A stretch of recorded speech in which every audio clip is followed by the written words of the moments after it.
Welcome. Thank you for being here, and I want to take this opportunity as a member of the Baylor community to welcome all of you. I know you've been well welcomed already, but I'm Barry Hankins from the Department of History, and I also want to welcome you here to this conference, this symposium honoring David Bebbington. I think that last night and today thus far must have been excruciating for David to hear so many people speak and not being able to speak in return. So we set up this interview where he gets a chance to have his turn. And I feel a little like David Frost sitting here, you know. I hope you don't feel like Richard Nixon. So. By way of anecdote, since everyone seems to be starting with one, I met David for the first time at an ISAE conference at Wheaton College. Shout out to Larry Eskridge and Mark Knoll there. Probably in 1992 or 3 or 4, we're not sure which one it was. I was a newly minted PhD and an assistant professor at Louisiana College, and David was already an established historian and a leader in my field, and I went up and introduced myself and told him I had read Patterns of History.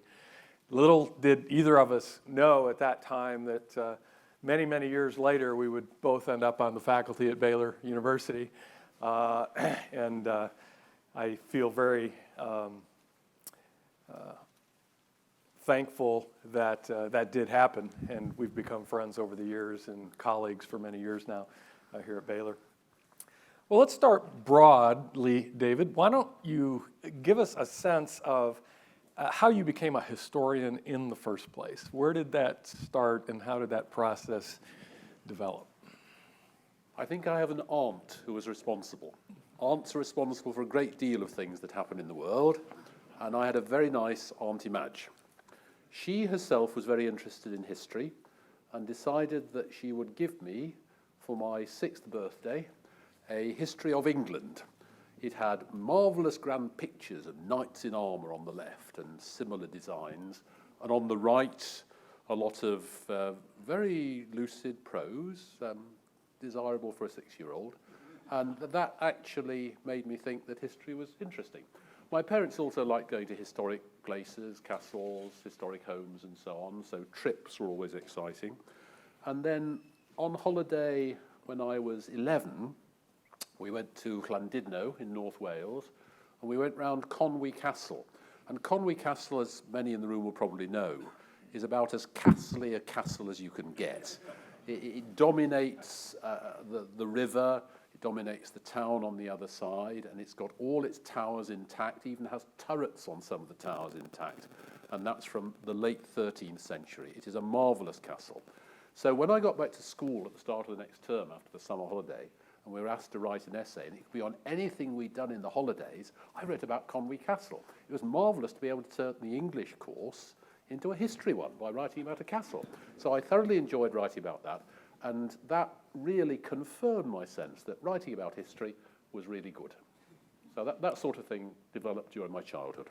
So you then go to undergrad at Cambridge University. At what point at Cambridge are you thinking about staying around for a while and getting a doctorate, and who are some of the influential scholars there at that time that helped? Well, oddly enough, thinking about doing a doctorate, that began before I went to university. I was commissioned by my home Baptist church to write a history of it for its centenary, which was going to be some years later. But I did a lot of oral interviewing for that, and enjoyed that, but also tried to read up about the background to what Baptist nonconformists more generally in England were up to in the late 19th, early 20th century. And there was no book, not just no good book, there was no book on nonconformist and politics, but clearly that had loomed very large in their world. So I decided that if I went to university, and if it were possible thereafter to do a doctorate, I'd try and write about nonconformity in politics. It was possible, so I did. And the PhD was published, as Brian said last night, in expanded form subsequently, so that was the foundation of the whole historical work. Cambridge itself, however, which you ask about, was formative, as to so many, as to Brian. I think that the most exciting bit of the curriculum was the history of political thought. The history of political thought introduced me to the history of ideas, as that course was designed to do. And I found it very rewarding to look at Plato, Aristotle, and all the great figures in the history of historical thought right up to the 19th century. But I wanted to ask myself while I was doing that, well, how can the history of political thought be applied to the history of other things that interest me, the history of religious thought, the history of historical thought? And the stimulus of that course, two courses, one in my second year, one in my third year on the history of political thought, was enormous. And I was desperately fortunate to have one of the great figures in the history of political thought and the development of the historiography of that subject, who actually lectured for the first time when I did the history of political thought in my second year. That's Quentin Skinner, fellow of Christ's College, who developed a whole new methodology for approaching this subdiscipline. His idea was that in the past, the history of political thought had been jumping from mountain to mountain, looking at the big thinkers. Well, as he said, well, there are lots of other people who are interested in the history of political thought. Just look at them too and see what the context for the big thinkers is. And only if you know that, do you know what the big thinkers were talking about, what issues were current amongst their contemporaries. And I found that enormously exciting. I reproduced almost word for word what the lecturer said in the exams, and therefore I'm sitting here now. He was very, very stimulating. He still writes. Some of people in this room, I'm sure, will have read his extraordinarily important books and articles, but in a sense, I was in at the ground floor. Indeed, his first PhD student, in his first year of doing the PhD, supervised me as an undergraduate, so I was the first student of Quentin Skinner, and that's Richard Tuck, who's been Professor of Government at Harvard for some years, and he, as it were, made the whole approach of the history of political thought even more central to my experience. He was a very good supervisor. Getting to Harvard's a reasonably good achievement, I think so. I wonder if you could reflect a little bit on some of the other Christian historians in the UK at that time. And I put this in the context of a conversation you and I had some years back when there was a prestigious chair here in the United States that was being created, and we were talking about it, and I asked if you might be interested in it, and your reply was you thought something along the lines that you thought you could be of more service in Britain because in America there were so many Christian historians already. So reflect a little bit on what it was like early in your career and as you moved through in terms of being in this smaller, much smaller group of Christian historians in the UK.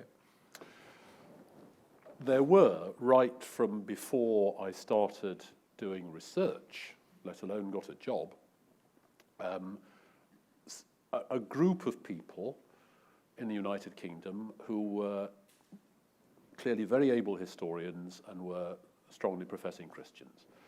One of them has been mentioned already in the conference, Reg Ward, now alas no longer with us, but a very distinguished Methodist, indeed a primitive Methodist. He was very insistent on that. He didn't approve of contemporary Methodist authorities. He liked good revivals. Reg Ward was at various conferences I went to. I remember that at an early meeting of the Ecclesiastical History Society that I attended when he was the president, I rejoiced when he made a joke at the start because he had to use a beer box as a lectern. He said this must be the first time that a totally pro-temperance primitive Methodist has had to speak from a box of beer bottles. and things like that made me feel at home. This was a world I could inhabit too. And that was very reassuring. There were other people, Clyde Binfield, great Congregationalist and United Reformed, in my own denomination, John Briggs. I remember I went to a summer school, the first summer school of the Baptist Historical Society, where John Briggs spoke, and he actually made history funny. Now, I'd never heard anybody make history funny before, but he did it brilliantly. He quoted from some anti-Catholic rhetoric of the 19th century, and it was very sadly from some points of view, but nevertheless very funny indeed. So that group of Christian historians, and that's not all of them. Haddon Wilmer was another, who was mentioned in Brian Stanley's paper, a very important figure whom we still are on good friendly terms with. He became more of a theologian, less of a historian over time, and he began as very much a historical theologian too. That circle were very important. However, they are more senior to me, and amongst my contemporaries, yes, there have been people practicing history who make a strong Christian profession of many types, Catholic as well as Anglican as well as nonconformist, but they are relatively few in history. There are more in theology than in history as disciplines. I always wanted to stay in history, and that has happily turned out to be possible. When the possibility of coming to America, to Baylor, under the 2012 program emerged, it was very nice to be invited and to see whether it would be possible. It wasn't for various reasons. My wife's mother was still alive and not very well, so it didn't seem wise to leave her. But also, we both felt that in America, there are lots of people who do history from a Christian point of view. There is the Conference on Faith and History, for example, that nurtures that, seeing history as a discipline from a Christian perspective, a flourishing organization. And there are people in seminaries who do good history. There are people in Christian liberal arts colleges. There are Christians in secular universities. There are Christians in universities of this type who do history with a semi-confessional perspective. Now, in the UK, there are few. And it didn't seem a wise distribution of global resources to have a transfer of somebody from a place where there weren't very many to a place where there are rather a lot. And that did influence our thinking. Also, one or two quite forceful letters from friends in England also influenced me on that point.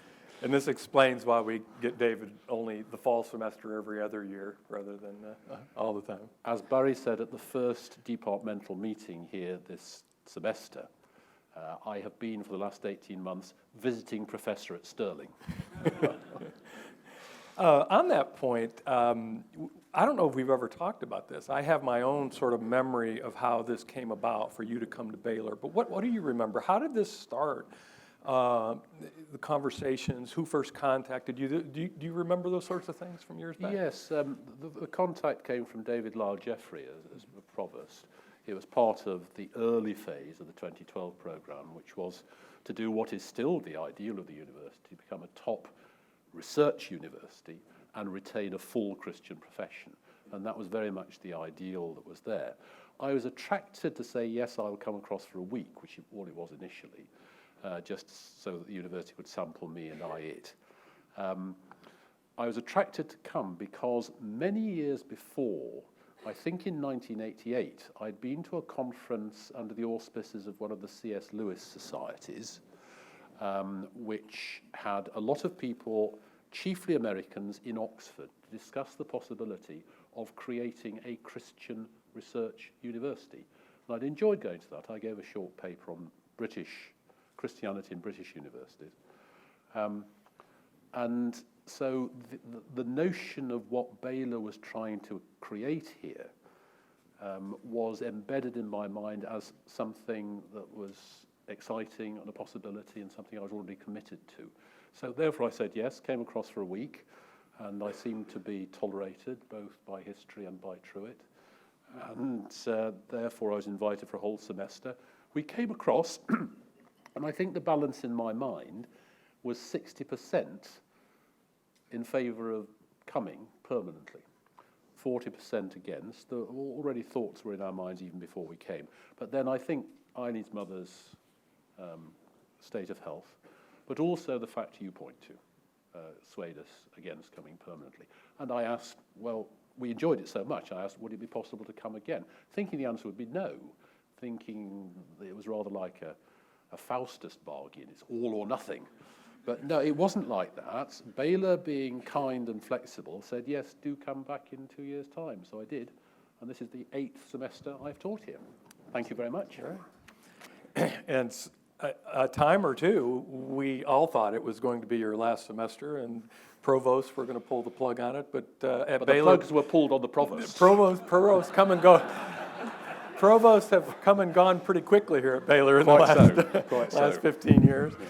And David's still standing, so there you go.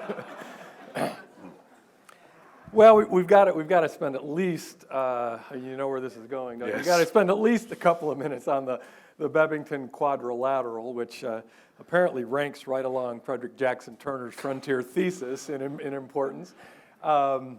So, little story. When I started writing my little book, American Evangelicals for Classroom Use, I wanted to start with the David Bebbington Quadrilateral, and so I started looking for the book on the Quadrilateral, and I looked, and I couldn't find the book on the Quadrilateral because it's in the introduction to a book, to your great book on evangelicals in Great Britain.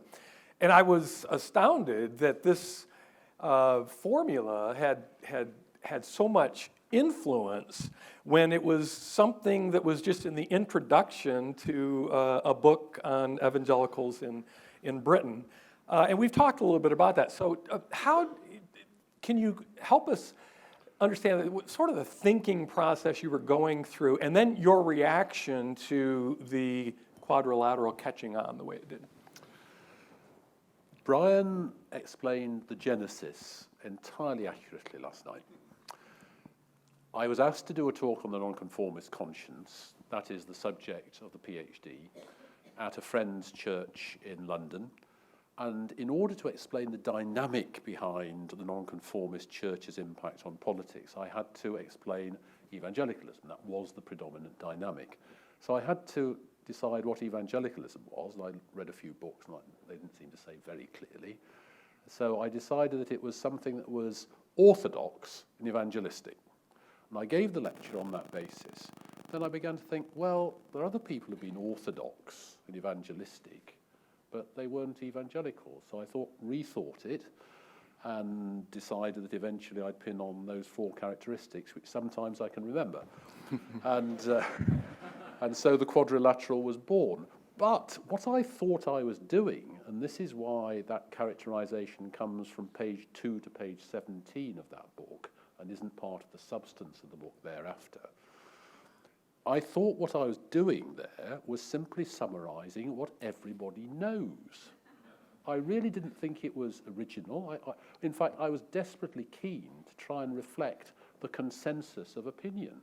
And so the thought that it would either be noticed, I thought people would read the rest of the book and just pass that over because everybody knows that.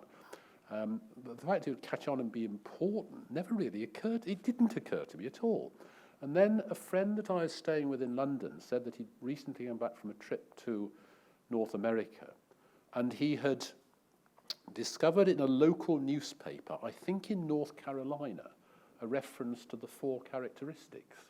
And I realized that it was permeating not just the UK, but North America already. That was about 3 or 4 years after it was published. And subsequently, that drip has become a stream, has become a river, has become a deluge. And it's weird. In the last 2 or 3 years, I found myself at the centre of American public discourse, which I find slightly alarming at times. But there is reference to the Bebbington Quadrilateral. I think one of the key developments was the National Association of Evangelicals referring to that on its website. And I think that's therefore where journalists have turned to find out what evangelicals were, not knowing, and have therefore thought I knew something about it. But it is odd that a concept which was originally conceived solely to apply to the UK has been picked up so widely in North America. So surprise is my overwhelming stance towards that. Let's talk Baptist churches. Oh, yes. Good. Reverend Snowden mentioned this morning your habit, your hobby, your passion of visiting Baptist churches. And you're always telling me about Baptist churches in this area I've never heard of, and you've been there. So how did that start? What do you do? And what's become of the notes that you've taken at all these? Well, I began in 1965 And I have a series of notes on public worship ever since then, a rather useful, continuous series, which is more than half a century now. It began at school when a visiting speaker at our Christian discussion group said that he took notes on brethren meetings and found that what was supposed to be enormously varied experiences in terms of allocations of time, when he actually worked out on a chart what the allocation of time to the various elements of worship was, they were virtually identical. Now, that I found very illuminating, and I thought it could apply to my own church, which I attended, a Baptist church in Nottingham, but other churches I visited. Not just Baptist churches, but I tend to go to Baptist churches, as one does, and I took detailed notes on not just the sermon, that's very common, and I do take notes on the sermon, that's for my own edification in part, but also on the hymns sung, the prayers, the other elements of worship, the hats worn, the heresies uttered, all the elements that go to make up public worship. And then the one time I wasn't allowed to take notes was actually at my wedding. My fiancée, my fiancée did forbid that. But I enjoyed it, and I do find it fun. Some people collect butterflies. I collect public worship. Well, I have been asked to do a public lecture. The first one was at the London Theological Seminary in 2005, I think, and it was subsequently published in the Evangelical Quarterly on the changes I'd observed in public worship in Britain between 1965 and 2005. No, it must have been a couple of years later. And that has been published as an academic article. One of those articles where the sources cannot be challenged. And that was very, very useful. But subsequently, I've done a couple on America, one on evangelical preaching in North America in the late 20th century, one on evangelical preaching in America in the early 21st century. And both those are unpublished, so I might get around to publishing them sooner or later. So will this be patterns in Baptist worship? It could well be. It could well be. Here in Waco, of course, I have enormous scope. There are 84 Baptist churches at the latest count, 2 more this time than on previous occasions. And I went to one for the first time a couple of weeks ago, which I hadn't discovered before, and the pastor was just leaving. They gave me a free meal afterwards. It was great fun. And I do find it very rewarding. There are some very exciting Baptist churches around Waco, apart from First Baptist, of course, which I do very much enjoy in the mornings. But in the evening, I sometimes go to the local church that stands in the landmark tradition. Now, landmark Baptists I've read about in the 19th century. I don't think till I came here I realised they still existed, but yes, they do. And there's a nice church out up the McGregor Road, which is a landmark Baptist church. They always make me extremely welcome, then refuse to allow me to stay for communion. Now,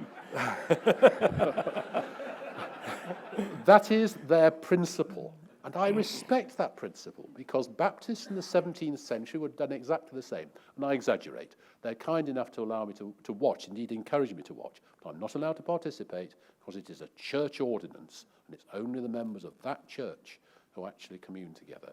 And I respect that, and in many ways I admire that. I don't think their history is very good, though. So you collect Baptist churches, and you also collect books. And yes. Brian referred to this last night. Talk about how and when you began to purchase books, look for books, collect books, catalog books, how many you have, where they are. Right. I started as a teenager, I think on a holiday to Scarborough when I was 15, probably. I found 1 or 2 second-hand bookstores there and went to them and found it was fun.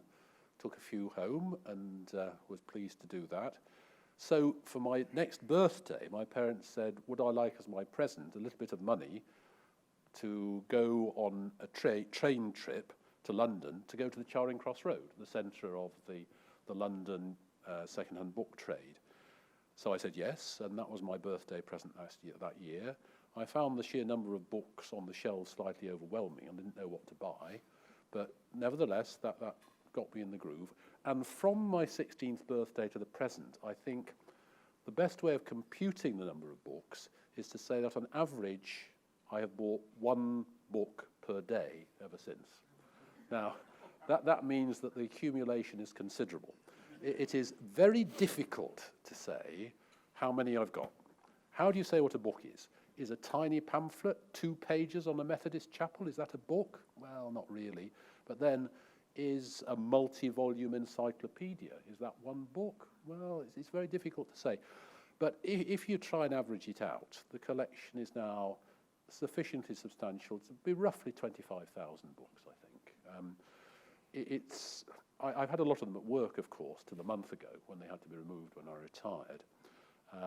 But now they've all had to be moved down, not just to the house, but also to the garage, which was converted into a book room 12 years ago, and also to a purpose-built library in the back garden, which we erected 5 or 6 years ago, ready for the removal of these books. My wife was very sceptical. She didn't think all the books would fit in, especially because I started filling the shelves with new acquisitions before the books came down from my room. But they did fit in. She was not a true prophet. All the books have gone there. The nice thing is that I had a hernia operation in March, and the one thing you can't do after a hernia operation is lift piles of books. So in the transfer from work, I coordinated it, but it was all done by friends and family. Have a good hernia operation before you retire.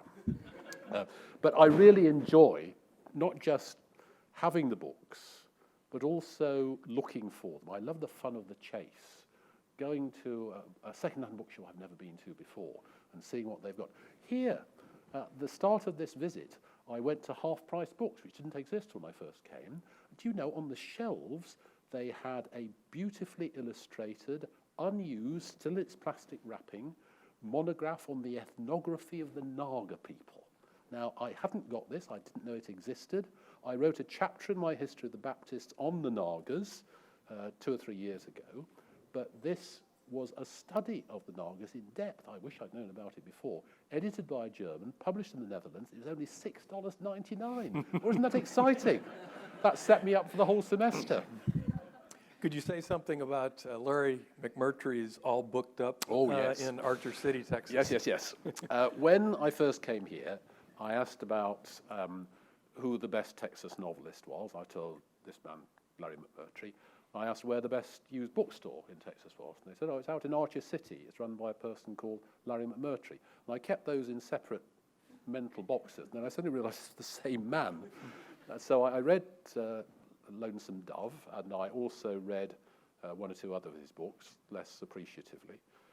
But Tommy Kidd very kindly offered to take me out on a trip to Archer City. So we went out into the depths of Texas, which I enjoyed in itself. We got to Archer City, had a meal at the local restaurant. And the local restaurant was occupied at virtually every table by men in authentic cowboy uniform. And on the door were the adverts for the local activities. One was a riding competition, one was a shooting competition, and there was a horseshoe throwing competition. And that made me realize I was really in the Wild West. Archer City had then 4 bookstores all owned by McMurtry. Large bookstores, vast stock. So we spent the whole day looking at those. There was another bookstore actually owned by somebody else at that stage. But we spent our time very happily. I bought quite a lot. I had hoped that because McMurtry had previously been a bookseller in Washington, D.C. and had made a fortune there, he'd retired to his hometown of Archer City, he wouldn't need to make much money, so he would give his prices at a very low level, I thought. I was wrong. Because he knows his stuff, bargains are hard to come by.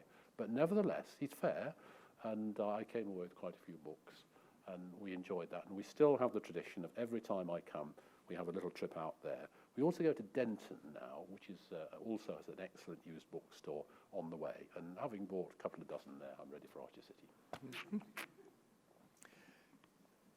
You've mentioned Eileen a few times today, as we've talked. A few historians have a biography written of them, and fewer still, I suspect, have a biography written of them by their spouse. Could I see a show of hands? How did that come about, and what was your response and the response of others? And by the way, if you'd like to get a copy, it's right out on the table there and for sale with the other books today. Well, in a sense it's for Eileen to say, but I think she would say that it's because American students started asking her about what this husband's background is. So Eileen felt she could scribble a few things down on paper. And one or two people in this room actually suggested to her that it might be possible to publish it. And eventually Whitford Stock, remarkably, an academic publisher, agreed to publish it. And so it duly came out. I think another motive that Eileen had was to give an illustration of a sort of career trajectory, or the formation of somebody who went on to have a career, which would not now be possible, because I got a scholarship from my ordinary state primary school to a day school, but also a public school, which had superb teaching and very ready access to Cambridge, not to Oxford, we didn't bother with that, but to Cambridge. And those scholarships have since been abolished, so it would simply not have been possible. And I think that was how the biography came about. It is very odd, because it is very hard, as you say, to think of equivalent books. There is no genre of books written by wives about husbands in almost any field until they're safely dead. Now, sometimes they do that, and that's reasonably common. It tends to be a bit more of a hagiographical tribute with a certain wistful air about it. There's nothing wistful about Eileen's book. So this symposium, and I want to be cognizant of time here, this symposium marks and celebrates your retirement from Stirling. So as you ride off into the sunset, could you reflect on a little bit on your career there? Most of us in this room know you from your American context, although many of you have been to Stirling as well. Reflect a little bit on your career at Stirling, and then maybe even a little more broadly on your own views of university education, graduate education, how you see those today, and so forth. I was 43 years on the faculty at the University of Stirling. I think I therefore was the longest serving member of staff. There was reputed to be an elderly gardener somewhere in the backwoods of the college, the university grounds, who'd been there a year longer, but I never met him. I think I was the longest serving academic member of staff. And so I got fully immersed in the institution. It treated me very well. It provided opportunities for research, travel, by providing funds, which is very important at many stages. It provided encouragement for having research students, and thank you very much, many of the people in this room took up that opportunity. It also freed me to come here, and not all the universities would be willing to let me come away as regularly as I have, because it did mean extra work for colleagues when I wasn't there. So it treated me very, very generously over the years, and I've appreciated that. It's also got the reputation, I think justly, of being the most attractive university campus in Europe. It's got a beautiful loch in the middle, woods, hills behind, mountains in the distance. It's all you could hope for from Scotland. And so that was very attractive. I had very nice colleagues too. One stage I had chronic fatigue syndrome, CFS, and colleagues were very understanding. I had it when I was on sabbatical, but when I went back, they let me sit down to lecture and let me off one or two of the more pressurized aspects of the job. So I have a lot to be grateful to Stirling. It would be fair to say that the average academic standard of the intake, average, is lower than for many other British universities. I actually in many ways value that. There were always exceptional and really able students, always, every year intake, and still are. But the average was lower, but in a way that was good for me in having to try to explain things to people to whom analysis did not come naturally. And it's also extremely satisfying to engage in value added, as it was sometimes put, to bring people from a lower standard of academic analysis to a higher standard. And what I really enjoyed doing at Stirling, and I quite enjoy doing it here sometimes, is throwing an apple of contention into the middle of a seminar and seeing the students scrabble for it. I really like that. A seminar where people disagree is the peak of satisfaction. Is it not? So I haven't talked about universities in general. Should I do that? Let me pick up on disagreement, because going back to one of my early memories of you, and again, this goes back to the ISAE at Wheaton College and the conferences that used to be put on there in the early 1990s that Larry Eskridge was often organizing and Mark Knoll was very much a part of, and all of the other would-be suspects of evangelical history and so forth. And I have this memory, it's one of my favorite memories probably in my career of going to conferences, and it's you and the historical theologian David Wells going at it on the platform of the auditorium there at Wheaton. Do you recall that? I do. And if I so, do. could you tell us what was going on? David Wells, very, very capable, eminent theologian, did not like the effects of charismatic renewal. He thought this was dumbing down. He thought that it meant the extinction of classical traditions of Reformed theology. He was really dismayed by it. I was not. I tended to think that charismatic renewal tended to attract people of considerable intellectual power, disproportionately. I felt that was so, and I think subsequent research has shown that. And I thought that it was defensibly part of the enduring and ongoing and developing evangelical tradition. So that's essentially what we disagreed about, whether everything was going to the dogs or not. And in a sense, therefore, I had the easier hand, because you always point to good things. Well, actually, you can always point to bad things too, so perhaps he was even. But I remember that we were both on the platform, and I forget who went first, but one of us did, the other came in, then the other, and we kept on exchanging points of view for, I should think, at least 8 backwards and forwards. And I got to the stage where I was actually twirling on the spot in order to answer him by 360 degrees. I was almost, as it were, taken up with a dervish-like dance in the enthusiasm of the encounter. But I enjoyed it, and we were friends afterwards too. So. Yes, everyone there enjoyed it. I think it was quite a moment. So. What are universities for? Yeah, they come back to that, the big question on universities. I had a retirement due at Stirling, which was, I think, a cup of tea and a cake, was it not? Slightly less grand than this, but nevertheless, nicely done. And I was asked on that occasion what I thought universities were for, so I said. And I reflected something that I'd said on a previous occasion at church, actually, about what universities were for. I think universities are about commas, footnotes, and understatement. Commas are important because they indicate precision. Footnotes are important because they're about evidence. And understatement is important because that's what legitimate intellectual endeavour is alone capable of. Overstatement reflects hubris and all that flows from that. So that's what I think universities are for. I'm not sure that all the scientists agree. I well remember an occasion on Stirling when the difference of culture between the humanities and the sciences came across. I was asked to speak to first-year students about how they should approach their studies. And I said, on no account in the lectures ever believe your lecturer. Your point is to disagree with the lecturer.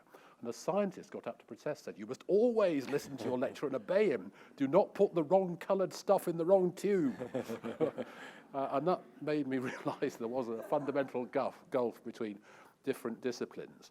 But I do believe in things that are precise and encourage disagreement, and certainly don't suggest that one has all the truth bottled up in one's own test tube.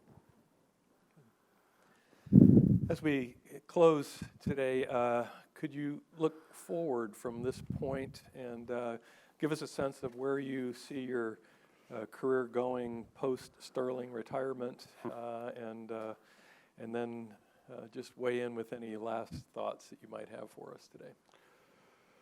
Well, it does seem that it's going to be likely, and I want to say a few more words about this later on, to have here at Baylor, under the auspices of the Institute for Study of Religion, thank you very much, an organisation to be called the Evangelical Studies Programme.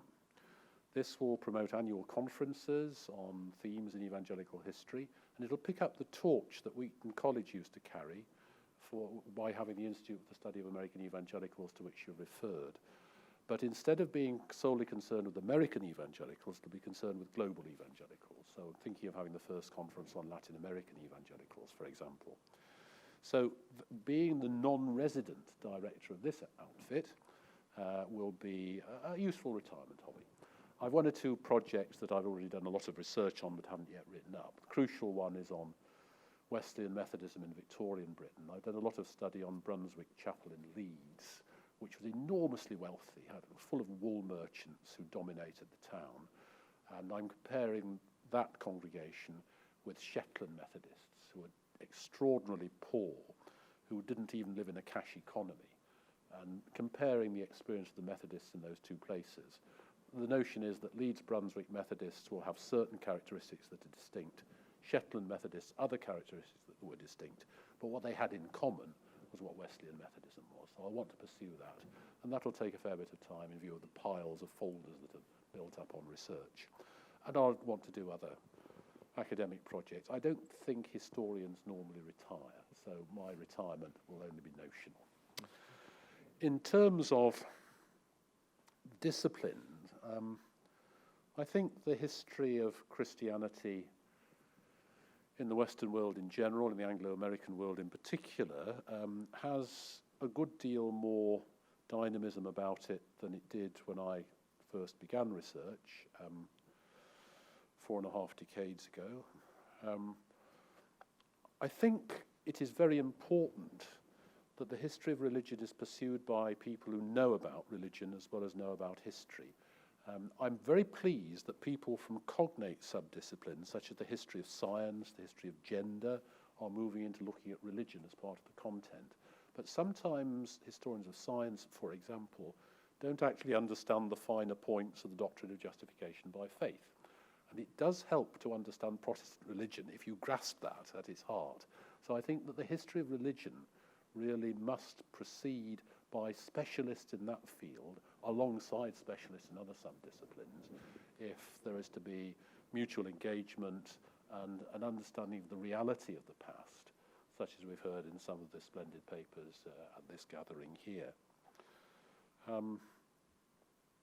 I would like to think that the international dimension of research in the history of Christianity will be accentuated. There are people in this room who are working in that field at the moment, and I hope that their work will flourish, but I hope that lots of others will take that up. It is, of course, harder to do research in more than one country for a topic. It costs money apart from anything else. The answer is to belong to 2 universities on 2 sides of the Atlantic. But I do think that comparative studies between nations are illuminating and show that an exclusive emphasis on the history of Christianity in one nation can lead to certain obfuscations, of which we have heard vivid illustrations in the most recent paper. And I think it actually has social benefit, therefore, to do that sort of international history. It's also extremely important, I think, that in lands where Christianity has now taken deep root in parts of the majority world, that scholarship there on their own history is encouraged. So I think the interchange of opinion between the Anglo-American world and some of the majority world is extremely important for the future. And I hope the Evangelical Studies project will contribute to that. Thank you.